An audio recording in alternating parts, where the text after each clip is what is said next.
بسم الله الرحمن الرحيم يا أيها الناس اتقوا ربكم الذي خلقكم من نفس واحدة وخلق منها زوجها وبث منهما رجالا كثيرا ونساء واتقوا الله الذي تساءلون به والأرحام إن الله كان عليكم رقيبا وآتوا اليتامى أموالهم ولا تتبدلوا الخبيث بالطيب ولا تأكلوا أموالهم إلى أموالكم إنه كان حوبا كبيرا وإن خفتم ألا تقسطوا في اليتامى فانكحوا ما طاب لكم من النساء مثنى وثلاث ورباع فإن خفتم ألا تعدلوا فواحدة أو ما ملكت أيمانكم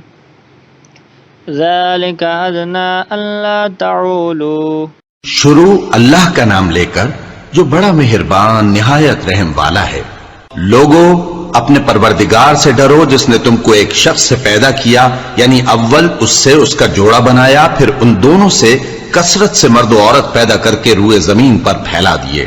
اور اللہ سے ڈرو جس کے واسطے سے تم ایک دوسرے سے حقوق کا مطالبہ کرتے ہو، اور قطع رحمی سے بچو۔ کچھ شک نہیں کہ اللہ تمہیں دیکھ رہا ہے، اور یتیموں کا مال جو تمہاری تحویل میں ہو ان کے حوالے کر دو، اور ان کے پاکیزہ اور عمدہ مال کو اپنے ناقص اور برے مال سے نہ بدلو،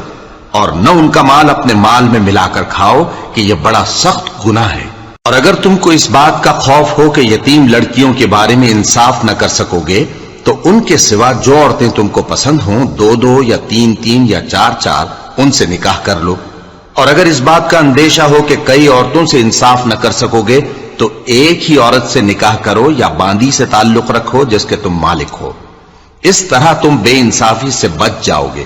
وآتوا النساء صدقاتهن نحلة فإن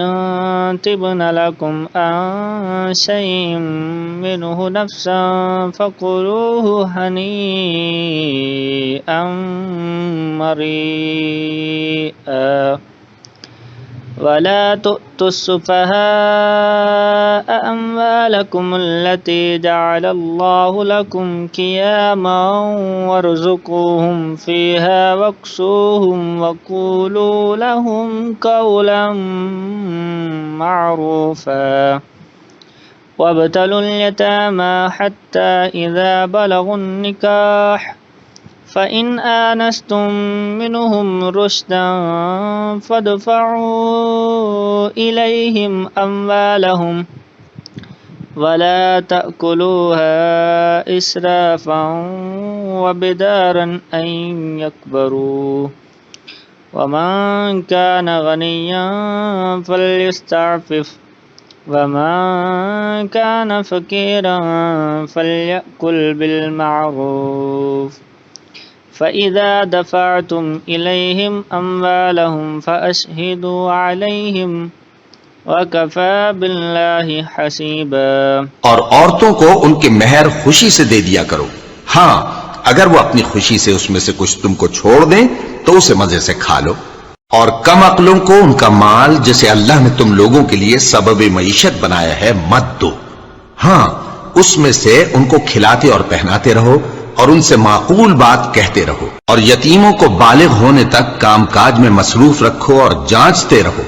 پھر بالغ ہونے پر اگر ان میں عقل کی پختگی دیکھو تو ان کا مال ان کے حوالے کر دو، اور اس خوف سے کہ وہ بڑے ہو جائیں گے، یعنی بڑے ہو کر تم سے اپنا مال واپس لے لیں گے، اس کو فضول خرچی اور جلدی میں نہ اڑا دینا۔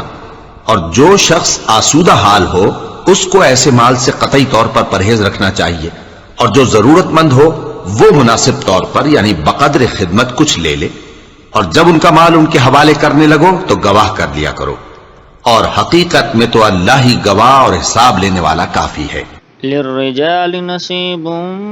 مما ترك الوالدان والأقربون وللنساء نصيب مما ترك الوالدان والأقربون مما قل منه أو كثر نصيبا مفروضا وإذا حضر القسمة أولو القربى واليتامى والمساكين فارزقوهم منه وقولوا لهم قولا معروفا وليخشى الذين لو تركوا من خلفهم ذرية ضعافا خافوا عليهم فليتقوا الله وليقولوا قولا سديدا إن الذين يأكلون أموال اليتامى ظلما إنما يأكلون في بطونهم نارا وسيصلون سعيرا۔ جو مال ماں باپ اور رشتہ دار چھوڑ مریں، تھوڑا ہو یا بہت، اس میں مردوں کا بھی حصہ ہے اور عورتوں کا بھی۔ یہ حصے اللہ کے مقرر کیے ہوئے ہیں، اور جب میراث کی تقسیم کے وقت غیر وارث رشتہ دار اور یتیم اور نادار لوگ آ جائیں تو ان کو بھی اس میں سے کچھ دے دو اور ان سے معقول بات کہو۔ اور ایسے لوگوں کو ڈرنا چاہیے جو ایسی حالت میں ہوں کہ اپنے بعد ننھے بچے چھوڑ جائیں اور ان کو ان کی نسبت خوف ہو کہ ہمارے مرنے کے بعد ان بیچاروں کا کیا ہوگا۔ پس چاہیے کہ یہ لوگ اللہ سے ڈریں اور درست بات کہیں۔ جو لوگ یتیموں کا مال ناجائز طور پر کھاتے ہیں وہ اپنے پیٹ میں آگ بھرتے ہیں اور ضرور دوزخ میں ڈالے جائیں گے۔